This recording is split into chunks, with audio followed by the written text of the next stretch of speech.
family. I thought let me just give you a report. I had a solocation not so long ago to the land of the rising sun, that is Japan. So why not? Let's give some feedback. Number one is why Japan? Well, outside the US, Japan is the biggest market for soul music and jazz.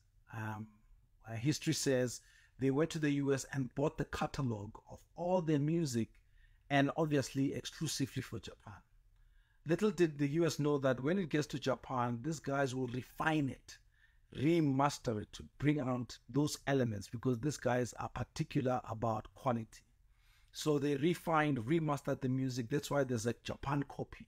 A Japan copy is the most sought after copy, whether it's CD or vinyl. Not only that, they never lost the culture in terms of vinyl and playing music. So I was like, then the best thing to do is to go and create dig in Japan. Obviously, I went for the big city, Tokyo.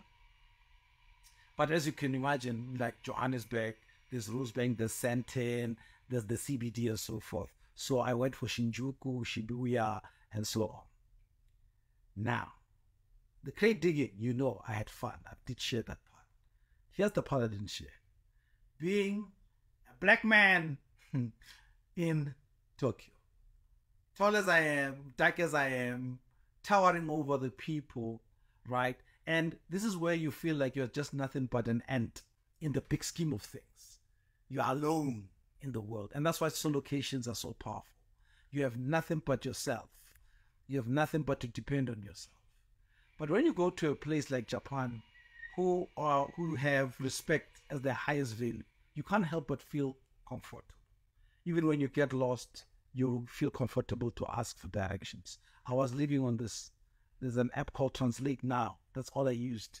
Every time I didn't even bother speaking English, I just typed, translate it for me, and then from there they'll go, hi, and then they help me. Some will even walk you to where you're going to. Very helpful, right? So solocations, let's talk about that. The power of solocation is that here you are taking time and your money, obviously, to go see the world. Travel is the best teacher. Not only about you learning other ways and how people do things in other places, but about yourself too. Having you're forced to enjoy your own company. Yes, in the plane, you're maybe, whoever you sit to was going to have a chat, one or two. But when you're there in that world where they speak a foreign language, you don't even know whether they're talking about you or you don't care.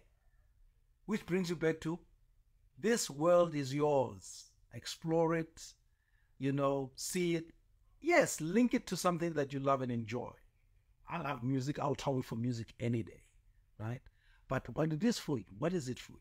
What is that one thing at the drop of a hat, money not being an issue, you will travel the world for? Find it, do it, right? Come back, share the stories. You never know who you're motivating next to do it. You may do it, and I see it, and I'm like, I've never thought of that. And who knows, I'll do it. Right? One thing I didn't risk, though, is the food. I know, I love my food. But I was like, Mawuli, everything so far, it's got pork. And you react to pork. And should there be pork in this food? Like, no. So I kept it to what I know. The only thing I did was at the airport coming back, then I tried their ramen and noodles. Luckily, why I went for the airport is because I knew they were multilingual. Because airports, I think they tend to employ more English-speaking multilingual people. And I said, Raymond, please, no pork. She was like, no, do not. It's clean, no pork. And I enjoyed it. It was fun. All I'm saying is, get that passport. No way. South Africa, you can go anywhere in the world. What I'm saying is just give yourself that gift. All right? See the world. Things that stood out for me on this trip is, number one is technology. Technology is your best friend. Use it. The first thing I did as I arrived was to immediately, I wanted to go for a dongle so that I can only save data. And eSIMs are a thing now. They load it onto your phone and you are always connected. Why? You need it for Uber, for communicating, the works. Two, it helps to also have apps that will help you navigate the place a little bit better. So plan the day, plan the next day. Google is your friend. Some recommendations. Sometimes when you see places being rated, don't take that for granted. Rate them. And exactly that rating you will experience yourself, especially in terms of whether being high or low, right? What stood out for me as well is that fact that South Africa, we are not too far in terms of keeping our country in order the way the Japanese have kept it in terms of what we see. The streets are clean.